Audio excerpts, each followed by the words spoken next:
نہیں، بچے رونا شروع کر دیتے ہیں۔ امام حسین علیہ السلام بچوں کو دلاسا دے کر کہتے ہیں کہ تمہاری پیاس کو رہتی دنیا تک یاد رکھا جائے گا۔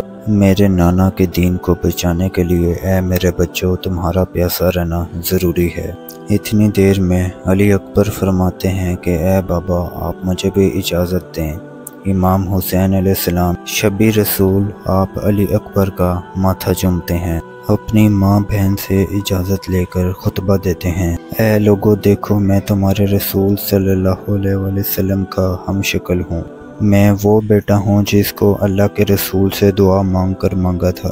اے اللہ مجھے ایسا بیٹا دے جو تیرے رسول کی صورت ہو۔ ہم آل محمد ہیں، کیوں ہم پر ظلم کر رہے ہو؟ ہمارا راستہ کیوں روکا ہے؟ ہمیں چھوڑ دو، ہم کہیں دور چلے جائیں گے۔ ظالم کہتے ہیں کہ اکبر کی بات نہ سنو، اس کو شہید کر دو۔ تاریخ میں لکھا ہے کہ سینکڑوں یزید کے سپاہی آپ پر حملہ کرتے ہیں، دیر تک آپ لڑتے رہتے ہیں، بالآخر ایک ظالم علی اکبر کے سینے میں برچھی مارتا ہے اور کہتا ہے کہ اب دیکھتے ہیں کہ یہ بوڑھا باپ اپنے بیٹے کے سینے سے یہ برچھی کیسے نکالتا ہے۔ پیچھے سے برچھی کو توڑ دیتا ہے۔ علی اکبر گھوڑے کے زین سے نیچے اترتے ہیں اور کہتے ہیں کہ بابا میری مدد کریں۔ امام حسین علیہ السلام کبھی بیٹھتے ہیں اور کبھی اٹھتے ہیں۔ امام حسین علیہ السلام اللہ سے کہتے ہیں کہ اللہ میں نے تیرے دین کی خاطر اپنا اکبر بھی قربان کر دیا۔ آپ دیکھتے ہیں کہ اکبر کا ایک ہاتھ حسین علیہ السلام کے سینے پر ہے۔ آپ پوچھتے ہیں کہ بیٹا کوئی تکلیف ہے؟ اکبر علیہ السلام کہتے ہیں کہ ایک ظالم نے میرے سینے میں برچھی ماری اور کہا کہ دیکھتے ہیں کہ اس کا بوڑھا باپ اس کے سینے سے یہ برچھی کیسے نکالتا ہے۔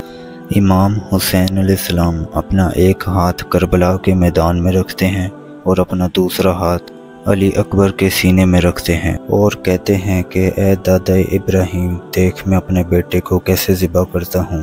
جیسے ہی برچھی کھینچتے ہیں تو علی اکبر علیہ السلام امام حسین علیہ السلام کی گود میں تڑپنے لگتے ہیں۔ آپ کہتے ہیں کہ اے اللہ میرے بچے کی قربانی قبول فرما۔ آپ علی اکبر علیہ السلام کی لاش کو اٹھا کر میدان میں لاتے ہیں اور بی بی ام لیلہ اور بی بی زینب سے کہتے ہیں میرے بیٹے کی قربانی قبول ہو گئی ہے۔ پھر آپ میدان میں آ کر حجت تمام کرتے ہیں اور کہتے ہیں اے میرے نانا کی امت میں تمہارے رسول کا نواسا ہوں اور ان خیموں میں تمہارے رسول کی بیٹیاں بھی رہتی ہیں۔ ہم نے 3 دن سے پانی نہیں پیا، ہمارا کیا قصور ہے؟ سب کہتے ہیں کہ تم علی کے بیٹے ہو اور ہم علی کی اولاد سے بدلہ لینے آئے ہیں۔ امام حسین علیہ السلام اونچی آواز میں کہتے ہیں کہ ہے کوئی مجھ غریب کی مدد کرنے والا؟ تمام لوگ ہنستے رہتے ہیں۔ اچانک خیمے سے رونے کی آوازیں آتی ہیں۔ امام حسین علیہ السلام علی اصغر کو سینے سے لگا لیتے ہیں اور 6 ماہ کے بچے کو میدان میں لے آتے ہیں اور کہتے ہیں کہ ظالموں تمہاری جنگ مجھ سے ہے، اس 6 ماہ کے بچے نے تمہارا کیا بگاڑا ہے؟ 3 دن پیاسا رہنے کی وجہ سے اس کی ماں کا دودھ خشک ہو گیا ہے، بس تھوڑا سا اس کو پانی پلا دو۔ یزیدی فوج ہنستی جاتی ہے اور کہتی ہے کہ اگر تمہارا بچہ اتنا ہی پیاسا ہے تو اس سے کہہ دو کہ یہ خود پانی مانگے۔ امام حسین علیہ السلام علی اصغر کو دیکھ کر کہتے ہیں اور فرماتے ہیں کہ اے میرے بیٹے اپنے نانا کی امت سے پانی مانگ۔ علی اصغر آنکھوں میں آنکھیں ڈال کر ان سے پانی مانگتے ہیں اور کہتے ہیں کہ اے میرے رسول اللہ کے امتیوں میں 3 دن سے پیاسا ہوں اور تمہارے رسول کا بچہ ہوں، مجھے تھوڑا سا پانی دے دو۔ علی اصغر کا تڑپنا اور آپ کے الفاظ میں درد سن کر یزیدی فوج ہل جاتی ہے۔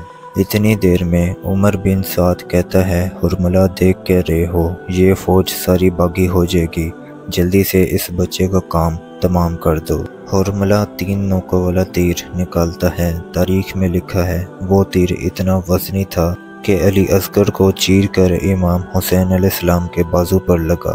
علی اصغر مسکراتے رہتے ہیں اور آپ کے جسم سے خون بہتا جاتا ہے۔ آپ نے اپنے بچے کے خون کو اپنے چہرے پر مل لیا اور خیمے میں آ کر بی بی روبہ کو کہتے ہیں کہ تمہارے اصغر کی قربانی قبول ہو گئی ہے۔ پھر آپ اپنے بیٹے سجاد کے خیمے میں آتے ہیں جو بیماری کی وجہ سے بستر پر ہوتا ہے۔ آپ کہتے ہیں اے سجاد اپنے باپ کا آخری سلام قبول کر۔ سجاد علیہ السلام کہتے ہیں کہ مجھے بھی اجازت دیں میدان میں جانے کی۔ امام حسین علیہ السلام نے کہا کہ تمہارا امتحان اتنا آسان نہیں، ہمیں شہید ہونے دو، اس کے بعد تم نے بیٹیوں اور بہنوں کے ساتھ قیدی ہونا ہے اور کوفہ اور شام کے بازاروں میں پتھر کھانے ہیں۔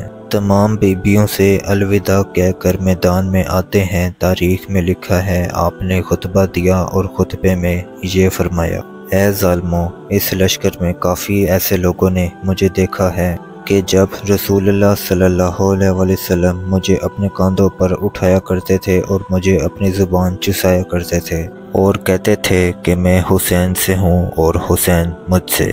عمر بن سعد اور شمر دل جوشن زور سے ہنستے ہیں اور کہتے ہیں کہ حسین کی بات نہ سنو اور اس پر حملہ کر دو۔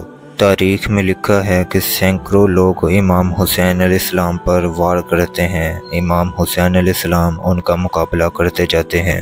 پھر ایک طرف سے آواز آتی ہے کہ سب مل کر حسین علیہ السلام پر حملہ کرو۔ ایک طرف رسول اللہ صلی اللہ علیہ وسلم کا نواسہ اور دوسری طرف 9 لاکھ کا لشکر۔ امام حسین علیہ السلام فوج پر اس طرح حملہ کرتے ہیں کہ وہ فوج بھاگنا شروع کر دیتی ہے۔ کوئی دریا فرات کی طرف بھاگتا ہے اور کوئی کوفہ کی طرف بھاگتا ہے۔ عمر بن سعد کہتا ہے کہ میں نے حضرت علی رضی اللہ تعالیٰ عنہ سے سنا ہے کہ میرے تمام بیٹوں میں سے امام حسین علیہ السلام سب سے اچھی جنگ لڑتے ہیں۔ اے لوگو، حسین کو مات دینا ناممکن ہے، دور چلے جاؤ اور حسین کو دور سے تیر مارو اور خیموں کو آگ لگا دو۔ بس لوگ امام حسین علیہ السلام کو دور جا کر مارنا شروع کر دیتے ہیں۔ تاریخ میں لکھا ہے کوئی تیر مارتا ہے، کوئی تلوار مارتا ہے، کوئی نیزہ مارتا ہے، اور اگر کسی کے پاس کچھ نہیں ہوتا تو وہ کربلا کی گرم زمین سے پتھر اٹھا کر امام حسین علیہ السلام کو مارتا ہے، اور وہاں خیموں میں آگ لگنے کی وجہ سے بیبیوں کی آوازیں آنا شروع ہو جاتی ہیں۔ امام حسین علیہ السلام کبھی خیموں کی طرف آتے ہیں اور کبھی میدان کربلا کی طرف جاتے ہیں۔ غیب سے آواز آتی ہے کہ اے حسین، تیرا اللہ تجھ سے راضی ہو گیا ہے۔